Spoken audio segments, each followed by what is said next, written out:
എന്തായാലും ഒരു സന്തോഷ വാർത്തയാണ് പുറത്തേക്ക് വരുന്നത്. സോ അതിലേക്ക് പോകുന്നതിന് മുമ്പ് നിങ്ങൾ ലൈക്ക് എന്ന് പറയുന്നത് വളരെയധികം ഇമ്പോർട്ടൻ്റ് ആണ്. 200 ലൈക്കിൻ്റെ ടാർഗറ്റ്. സോ എല്ലാവരും ഒരു ടാർഗറ്റിലേക്ക് എത്തിക്കുമെന്നാണ് ഞാൻ വിചാരിക്കുന്നത്.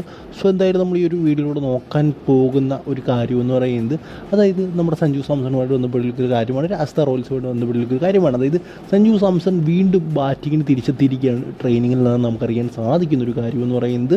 സോ അതുകൊണ്ട് തന്നെ ഈ ഒരു ഗ്യാപ്പ് എന്തായാലും സഞ്ജു സാംസൺ മുതലായി. ഞാൻ എന്തായാലും ഇതുമായിട്ട് ബന്ധപ്പെട്ട ഒരു വീഡിയോ ഇട്ടിരുന്നു. ഇങ്ങനെ ഒരു ഗ്യാപ്പ് വരും സഞ്ജു സാംസണിനെ സംബന്ധിച്ചിടത്തോളം നല്ലതാണ്. കാരണം അദ്ദേഹത്തിന് വീണ്ടും തിരിച്ചു വരാനുള്ളൊരു അവസരമാണ്. എന്തായാലും ആ ഒരു അവസരം എന്തായാലും രാജസ്ഥാൻ മുതലെടുത്തു, അല്ലെങ്കിൽ സഞ്ജു സാംസൺ മുതലെടുത്തു എന്ന് തന്നെ പറയാം. അദ്ദേഹം ട്രെയിനിങ്ങിന് ബാറ്റിങ്ങിന് ഇറങ്ങിയിട്ടുണ്ട്. സോ എന്തായാലും അദ്ദേഹം അടുത്ത് വരുന്ന മാച്ചുകളിൽ ഉണ്ടാകും എന്ന തരത്തിലുള്ള വാർത്തകൾ തന്നെയാണ് പുറത്തേക്ക് വരുന്നത്. സോ എന്തായാലും സഞ്ജു സാംസണിൻ്റെ അവസാന 2 കളിയിലെങ്കിലും അദ്ദേഹത്തിൻ്റെ ബാറ്റിംഗ് കാണണമെന്ന് ആഗ്രഹിക്കുന്ന ആരാധകർക്ക് വളരെ സന്തോഷം നൽകുന്നൊരു കാര്യം തന്നെയാണ്. സോ എന്തായാലും അദ്ദേഹം ഇറങ്ങുമെന്ന് വിചാരിക്കുന്നു. രാഹുൽ ദ്രാവിഡ് നമ്മുടെ കൊച്ചി ഇറങ്ങനെയൊന്നും ഇറങ്ങത്തില്ലെന്ന് വിചാരിക്കുന്നു അദ്ദേഹത്തിന് പകരമായിട്ട്. സോ എന്തായാലും ഈ ഒരു വീഡിയോ ഇഷ്ടമുണ്ടാക്കി അടുത്ത് കാണുന്നത്.